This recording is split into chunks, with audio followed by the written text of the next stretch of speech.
O exército ucraniano enfrenta uma pressão crescente à medida que as forças russas continuam a avançar sem parar.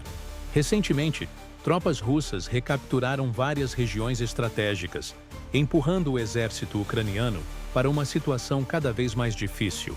As baixas ucranianas aumentam em ritmo alarmante, com milhares de soldados mortos em combate e grandes quantidades de equipamentos militares fornecidos por países ocidentais sendo destruídos. De Kharkiv a Dnipro, as forças de Kiev estão sendo cercadas e suas defesas desmoronam diante da pressão russa. Sistemas avançados como lançadores de foguetes de alta mobilidade, blindados resistentes, obuseiros pesados e radares sofisticados foram eliminados. Bombas de precisão, que antes eram uma esperança para os ucranianos, perderam eficácia. A resistência promovida pelas autoridades ucranianas enfraquece rapidamente diante do avanço implacável das forças russas. As forças russas conseguiram outra grande vitória ao superar as defesas ucranianas, em um ataque rápido e bem coordenado. Em apenas um dia, recapturaram duas localidades estratégicas, Constantinopla e Novenko. Esse avanço pegou o governo ucraniano de surpresa. Embora Kiev tente manter a narrativa de uma resistência heróica, a realidade no campo de batalha se mostra bem mais sombria. O avanço do grupo de forças russas, conhecido como Dnipro, demonstrou que a Rússia não está apenas recuperando territórios, mas também destruindo infraestruturas essenciais que sustentam a capacidade de combate da Ucrânia.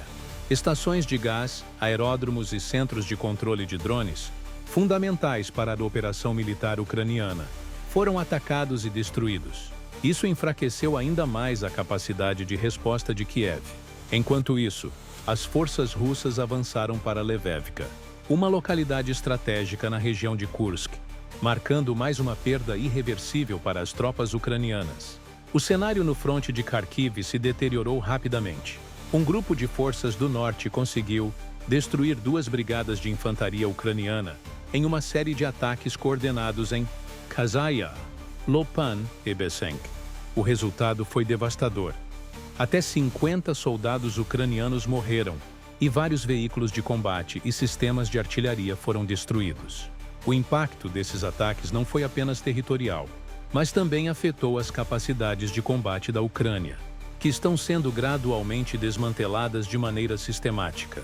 A pressão no sul do país também aumentou significativamente. Avanços russos em locais como Sartibonovik e Rosol resultaram em mais de 250 soldados ucranianos mortos em poucas horas e uma grande quantidade de equipamentos destruídos, deixando Kiev em uma posição ainda mais vulnerável. O grupo central das forças russas continuou sua ofensiva implacável, eliminando mais de 580 soldados ucranianos e destruindo veículos blindados e sistemas de artilharia pesados. Entre eles estavam obuseiros avançados, um dos principais armamentos fornecidos pelos Estados Unidos. A precisão dos ataques russos aumentou consideravelmente e as forças de Kiev, com linhas de defesa cada vez mais frágeis, não conseguem reagir de forma eficaz. As baixas ucranianas atingiram números alarmantes, ultrapassando 1.300 soldados mortos em apenas 24 horas.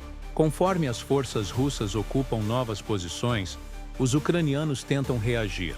No entanto, a escassez de munições, em grande parte resultado da perda de controle sobre rotas logísticas importantes, dificulta severamente qualquer tentativa de contra-ataque.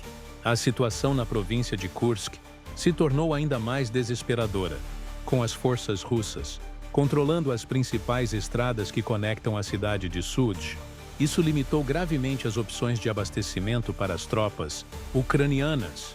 Mesmo com o governo de Kiev tentando manter a imagem de uma resistência inabalável, a realidade no campo de batalha revela o oposto. O governo de Volodymyr Zelensky se encontra cada vez mais em uma posição de vulnerabilidade. As perdas humanas e materiais continuam a se acumular, sem sinais de uma possível virada. O conflito também trouxe à tona contradições internas. Figuras influentes como Elon Musk destacaram a discrepância entre o sofrimento das tropas ucranianas e as condições de vida das elites em Kiev. Enquanto isso, os países ocidentais, que inicialmente se comprometeram a apoiar a Ucrânia, enfrentam uma pressão crescente para reconsiderar seu envolvimento no conflito. Os custos humanitários e financeiros aumentam significativamente. Nações europeias e os Estados Unidos enfrentam dificuldades em justificar o apoio contínuo a Kiev, especialmente à medida que a guerra afeta diretamente suas economias e sociedades. A crise de refugiados ucranianos, os desafios econômicos internos e o impacto nos preços globais de energia intensificam os debates dentro dos governos ocidentais, deixando o futuro da Ucrânia ainda mais incerto. Muito obrigado por assistir.